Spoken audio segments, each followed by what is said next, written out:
Hey,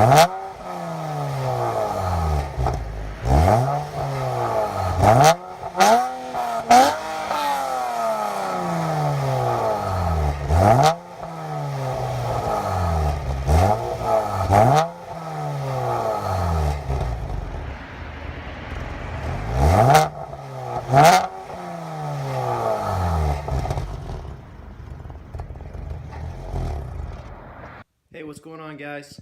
My name is Conrad, and I'm going to try to do a header install today. A lot of my coworkers and people on the internet have said that it's super duper hard and I'm going to hate my life, and so I thought maybe I'd try to show a little bit how it works.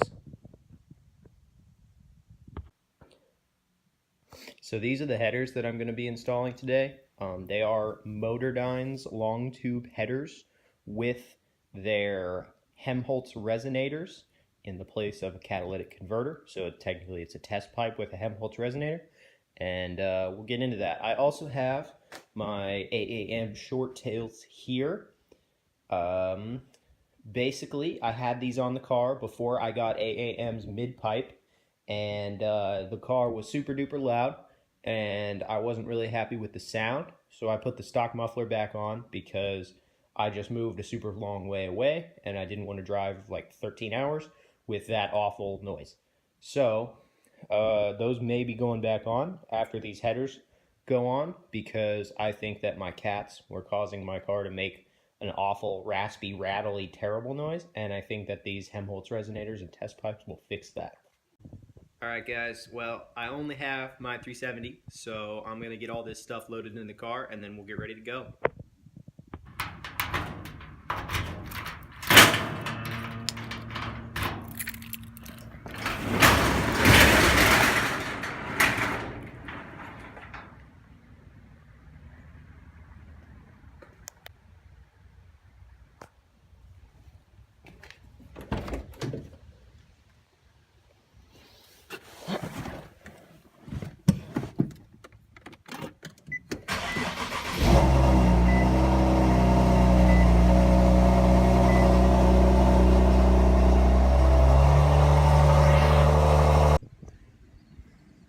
Alright guys, well, we had a little bit of a setback. I came out and started the car, and my tire pressure warning lights were on. And if you know anything about 370s, it doesn't tell you which wheel is low on pressure, it just tells you that they are. So I'm going around and checking them all with my handy dandy bicycle pump here. It's already attached to the tire, as you will see here. So yeah, when you move to a new state, figure out where your free air compressors are, because I don't have one. My apartment complex does not either. Don't worry, we'll pack up soon.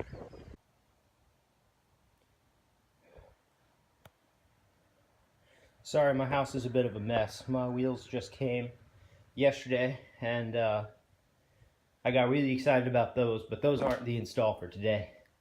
That's this guy. And also, since I'm going to a friend's house to borrow some jack stands, I have all of the tools that I currently have with me, ready to go. So, alright, let's get packed.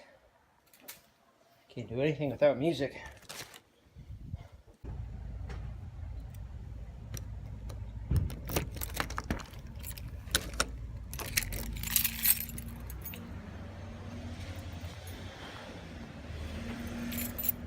Alright, well, we got all packed up. Let's check it out. Nicely fit.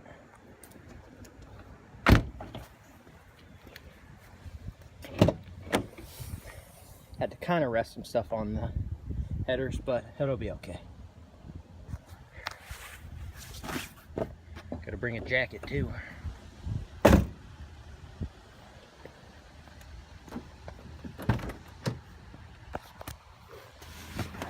Alright, let's get going. Alright guys, so I'm going to try to get a before shot of the exhaust. So my exhaust right now is stock headers, obviously, Burke high flow cats, the AAM competition S-line mid pipe and H pipe, and then the stock mufflers. So hopefully that helps. Like I said, I'm changing my exhaust because there's a really crappy rattle noise, which I think you'll hear when she starts up, but I hear it all the time, and it's super obnoxious to me. So I honestly just drove out here a little bit away from my apartment complex into somewhere that looked pretty empty, so feeling kind of awkward, but I'm gonna do it anyway.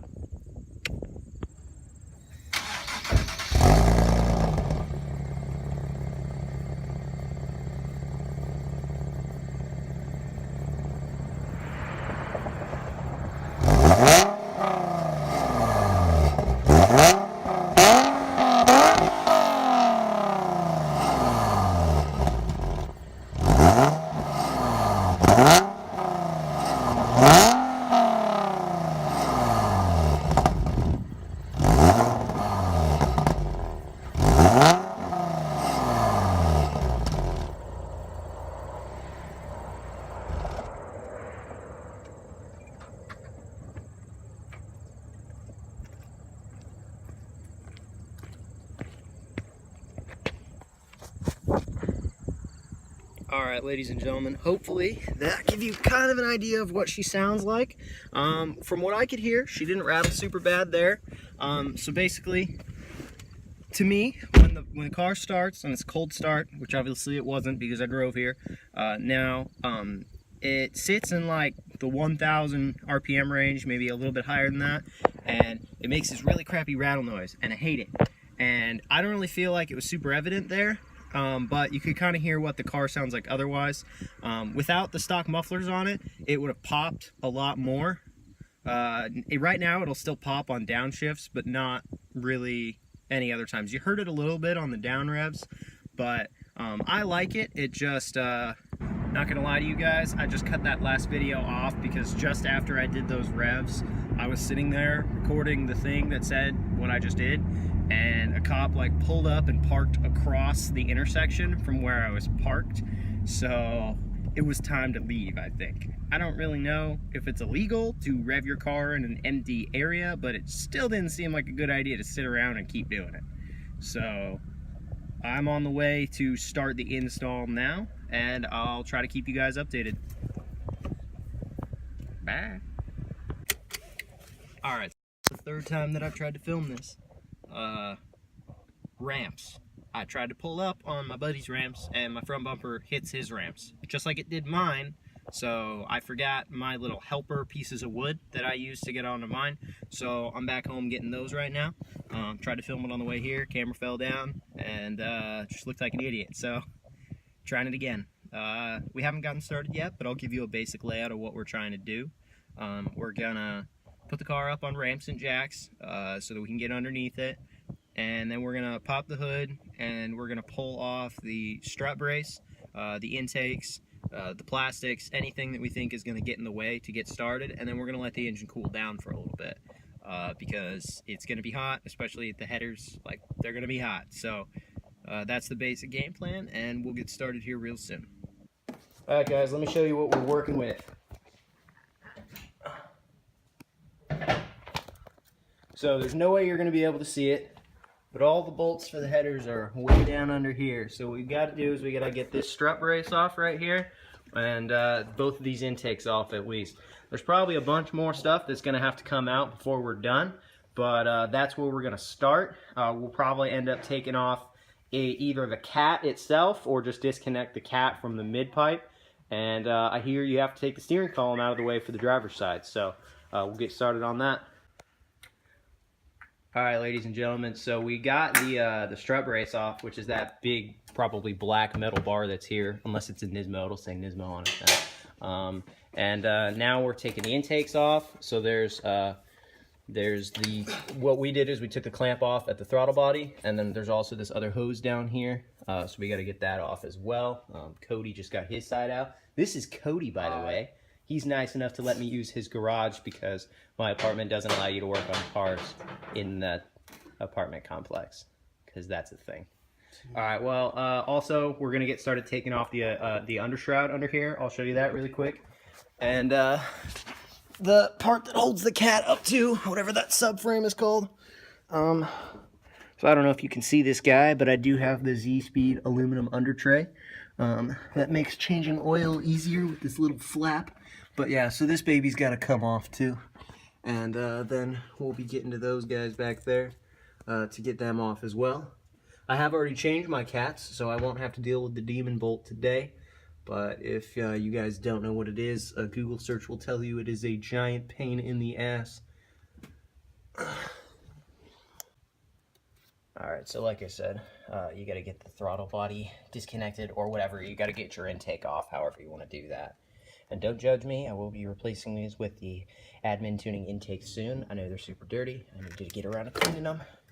So this hose just came off as well, and so now I'll be able to finagle the intake out.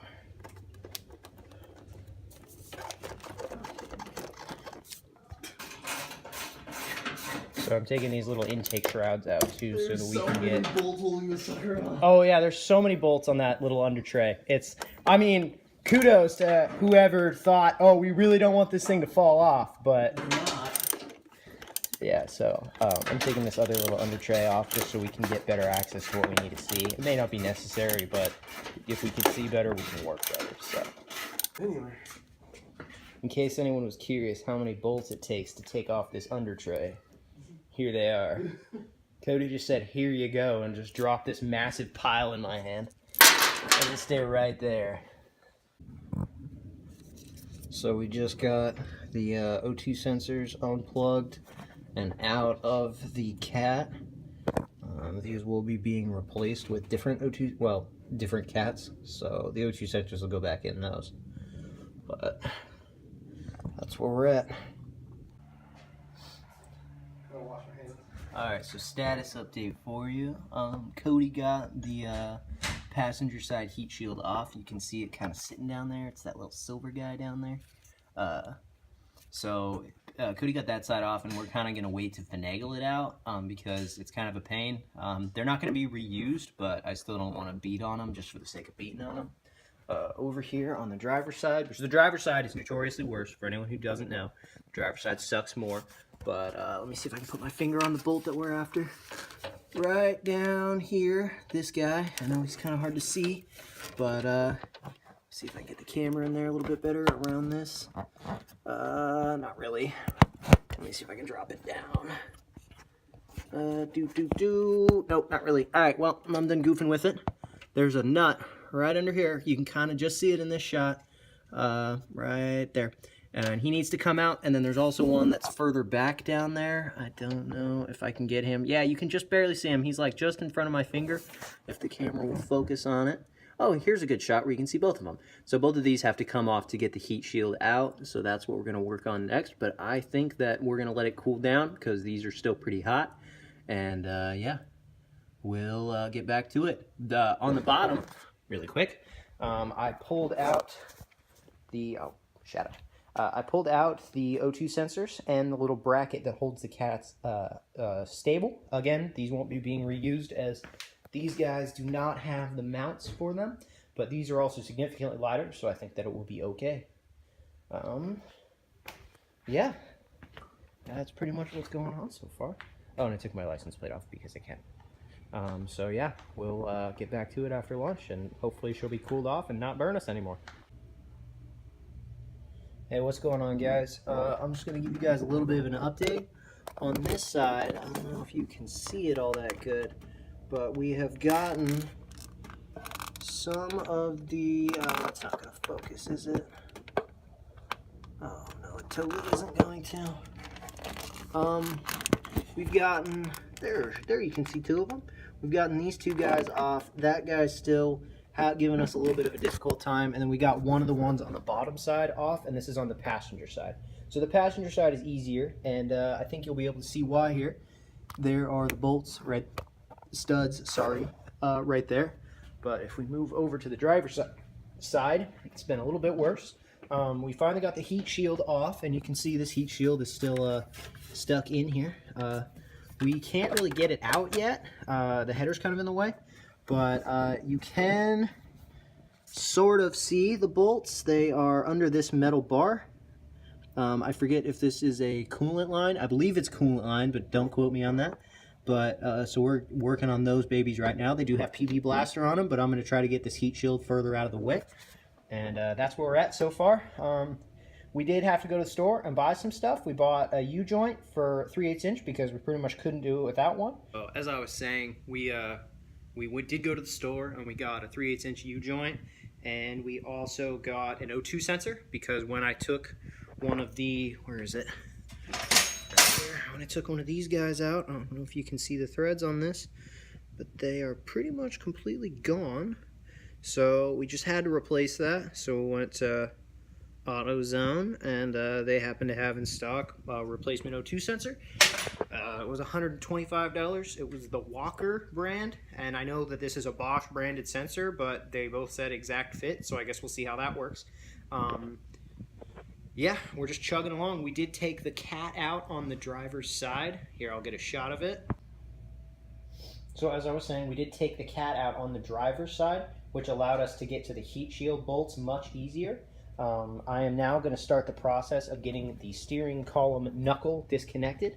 So that's what I'm going to work on right now. Cody just ran to the store to get a 3/8 inch really long, basically like a breaker bar, so that we can get at some of these easier, because we're using this long massive extensions with a swivel on the end, and they kind of flex a lot and you lose a lot of your torque in the flex. Now that's sometimes nice if you need to, like, you know, wiggle your way around a bar, but like in this case we just need to get on them and turn them. So he's running to the store to get that, and then a paint pen so that I can mark the steering knuckle when I disconnect it. So that's where we're at right now. I don't think that we're really on track to finish today, but we'll see. It's only 4 o'clock, so we got like 6 hours left to work on it tonight at least, and then we'll see where we go from there. This one. So we've made a huge discovery, and that's that we went and bought a long 3/8 inch breaker bar basically, and instead of using a little ratchet like this, and I just broke the top 3 header bolts super easily, and Cody now has his 5 of the 6 completely off because of it. So for anyone who's going to try this, get yourself a long ass breaker bar like this with a swivel end on the end of it, and it'll make this job a lot easier. Alright, people of the internet, Cody got his side off. This is the passenger side, and you can see the header is totally free. The O2 sensor is unplugged, and he's about to drop it out now. We're 1/4 of the way there, assuming none of the studs are in the way and it actually comes out. Oh!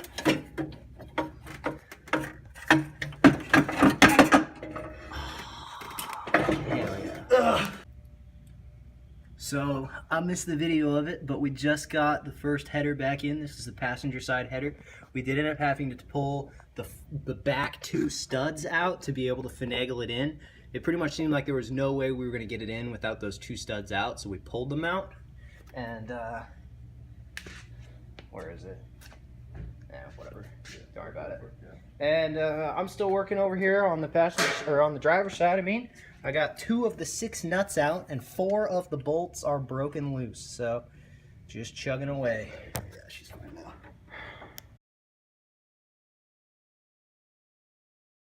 Alright guys, as you may have noticed, it is actually day 2 now.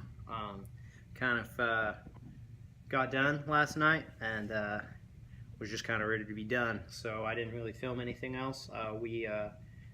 Basically last night the passenger header was almost done, and the driver's side header had 2 of the nuts off, and 1 of the others broken loose. So right now where we're at is I don't know if you'll be able to see this too good, but let me see if I can get you in there.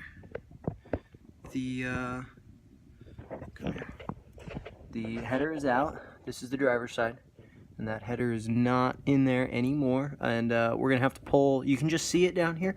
That's the steering column right there, that little black rod that's disconnected. So we're gonna have to pull that up even further because it's in the way. So to do that, you got to get inside the driver's seat. So I'll try to show you what we're about to do, and then unfortunately I don't think I'm gonna be able to take you under there with me, but basically what you gotta do is, if you look up under here, you can see the steering column. It's got some blue plastic bits on it, and it's up under here, right here. I don't know how well you guys can see this, but right here, this guy is the steering column, and he has the same sort of connections that there are on the bottom. So I'm going to disconnect those so that we can get the steering column, out safely, whatever. Get it out of the way so that the header can go up and in. I'm optimistic that we'll be able to get this done today. And a lot of people said that this was a, not to be done in your garage without a lift. And all I have done it with, as you can see, Cody and I have done it with, is some ramps. So it's not been the best, but honestly, it's doable. It's just a lot of work. I'll check in with you guys later, hopefully with the steering column out and the header in. All right, so we finally got to the last bottom bolt on the driver's side, and so you can see from here we have a group of extensions coming in, and Conrad is currently down here. I'm gonna pass him the phone. Oh, here we go. So you can see we have to go in over the lower control arm with about, 2.5 feet of extensions or something? Yeah, something like that. And we got the breaker bar on there, and now we're gonna take it off with the impact wrench. Yeah. Alright guys, the driver's side one just came out. That was a huge pain. So for the bottom two, these two on the bottom, actually this is upside down, so whatever. The bottom two, the bottom back, and the bottom middle, we had to come from the side. It's like the last video said, but oh boy, now she's out. That's an engine bay with one replaced header and one no header. So, there you go. What's going on, people of the internet? I've got another update for you. The driver's side header is in, because I don't remember when the last time I updated you guys was, but I don't know if you can see down there, but I have all three of the top nuts are on. That one is snugged. The center one is not yet, and the back one is not yet. And I also have nut number 4 down there. I cannot get a good look at it, but you can see where the header contacts the block. She's hiding down there too. I can't, right there, you can see her. Just on the left of the screen. Sorry, I had pointed it, but there's no way I'm getting my finger in there. That one is on and snugged up as well. So, and then Cody got the back bottom stud put back in. That one had come out. And so the last guy that we're waiting on is bottom middle, and then I got to tighten these guys up, and then the headers will be on, and then we will begin the reassembly process. I'll check back in when we're there. So we just tightened the last of the header bolts, so they're all in. And my best recommendation to anyone who's trying to do this is to get one of these guys. So it's a ratcheting breaker bar, and so ours is 3/8 of an inch. We used it because it was easier to get to stuff. This is one of the things we went to the store for, and we used that, and we used a normal breaker bar to like break the header bolts loose, but then we used this guy to like turn them, because so we tried originally to use like normal ratchets of like whatever their normal length is, the shorter ones, and it just did not go all that well. It was really hard to get to, but we could get this guy in there, and we had enough leverage to keep tightening, so we super recommend that. Like I said, those bottom two on the driver's side, we came up from like near the wheel well to get to. We didn't like remove anything in the wheel well, but that's where we came from for that. But now they're both in, so I'm gonna cut and resolder the wires for the sensors in the header. Cody, what are they called? LAF sensors. The LAF, L-A-F? LAF, lambda airflow. Lambda airflow sensors, the LAF sensors. Those aren't long enough. They end up... Oh, sorry, lambda air fuel. Duh. Lambda air fuel sensors, whatever they are. They're not long enough. I'll slide down here and show you, gentlemen and ladies, I assume. I don't know. Fuck. So, I don't know if you guys and girls can see, but the bung for it is right here. And if when you take the other, here, let me focus that. The bung for the LAF sensor is right here, and it needs to go all the way up there. So the other header sensors are like half that distance away. So we need to replace them. So I'm going to start cutting and soldering those wires. Well, Cody here puts on the other cat. I mean, it's a test pipe technically, but whatever. But the first one is already on. I'm laying directly under it right now. So yeah, let's keep getting to work. We're almost done. All right, so as I mentioned before, I had to lengthen these a little bit so that they would reach to their new location. So I went and bought some wire. It's like 22 gauge. And I included the shielding from before, but I didn't actually have enough shielding, so I shielded where it's most likely to get noise from, and we'll just hope that the noise isn't too bad. My electrical engineering buddies would be very pissed at me that I did it this way, but that's the way it's going to be. So I'm going to feed this down to Cody down there, and we plug this in, and we are all done. We just got to put this intake back on, and then we are all done.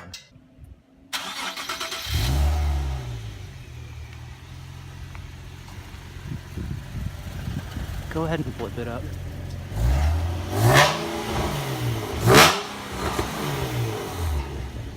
Alright, so we just finished. I'm driving home now.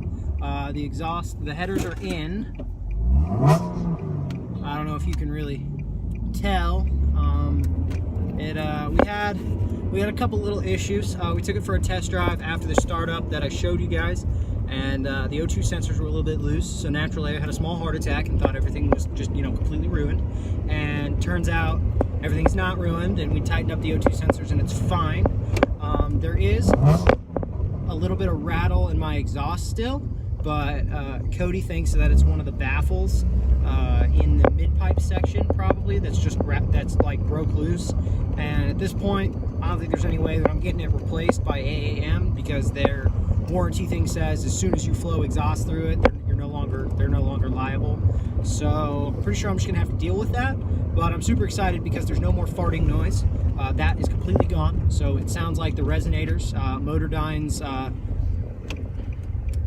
ARC, ARC, which stands for something resonation chamber, seems to have fixed the farting noise, which is wonderful because that's the thing that really bothered me. Sorry, I'm gonna wait to turn onto this thing. I don't know, while I'm waiting, all of my crap is in here. I got the old exhaust stuff, I got some of the stuff that I bought, and I got all the race ramps and everything in the back. So if anyone tells you the 370 can't haul stuff, they're lying, or they don't own one. Yeah, I guess it's been pretty successful. I hope that I was able to show you guys some of the stuff that was hard or difficult, because there were some DIYs out there that had pictures, and I felt like I was going to try to make a video guide. I know it wasn't the best. I know there's some stuff in there, like it's kind of hard to see, and but I hope that it gives you some sort of idea. Basically, for all of those bolts, like I said, I don't know if you can see it, but I bought a breaker bar and I bought a ratcheting breaker bar. Both of the ones that I bought were 3/8 of an inch. I don't really recommend the 1/2 inch ones, mostly because it seemed like the 3/8 of an inch ones barely fit into some of the holes that I was using or going through. But I mean, if that's what you have, try it. But I highly recommend those. It helped a lot, I think. So, stuff's trying to fall over, sorry. Thank you anybody for watching. Hopefully I'll do some more install videos in the future. I'm gonna do my I'm gonna do my admin tuning intakes here sometime soon, probably after my next paycheck. So I guess stay tuned for that, or hopefully this was helpful to you. Thanks for watching, guys and girls, obviously.